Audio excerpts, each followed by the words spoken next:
Good morning সবাইকে, সুপ্রভাত। আর আজকের সকালটা শুরু হচ্ছে আমার গলা ফাটানো গুড মর্নিং দিয়ে, যেটা তোমাদের সহ্য হয় না। কারণ হচ্ছে তোমরা চাও না আমি সুস্থভাবে একটু গলা ফাটিয়ে কথা বলি। অ্যাকচুয়ালি আমার হচ্ছে কথাটাই জোরে, আমার ফ্যামিলির সবাই আমরা জোরে কথা বলতে ভালোবাসি, আমরা আনন্দে থাকি। আর একটা জিনিস তোমাদেরকে দেখাই, যেটা হলো এই যে ভাই, এই যে দেখতে পাচ্ছ তোমরা ভাইকে, এই পিয়ুষ মিধা কি মেরে তাকাচ্ছে, এই দেখো। আর ওখানে ভাই গাড়ি সাজানোর জন্য সব কিছু ইয়ে করছে, বরমশাইও চলে গেছে, এই দেখো ওরা। আর এখানটাতে গাড়ি সাজানো হবে আমাদের, কারণ আজকে আমরা বেবিকে নিয়ে যাব হচ্ছে বাড়িতে।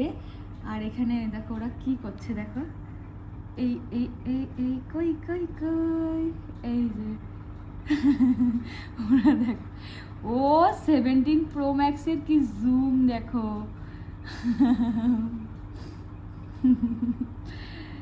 আর এখানটাতে আমি জামা শোকাচ্ছি বেবির জন্য, কারণ হচ্ছে যে বেবিকে আজকে হচ্ছে আমরা বাড়িতে নিয়ে যাব। আর একটা জামা পিয়ুষ্মিতা ওরা কিনে এনেছে, তো অনেক কিছু আমাদের জন্য জামা কাপড় সব কিছু চয়েস করেও কিনে এনেছে। আর এখন সেটাই শোকানোর জন্য আমি এখানটাতে বসলাম। তো চলো এটা আমি শুকিয়ে নিই।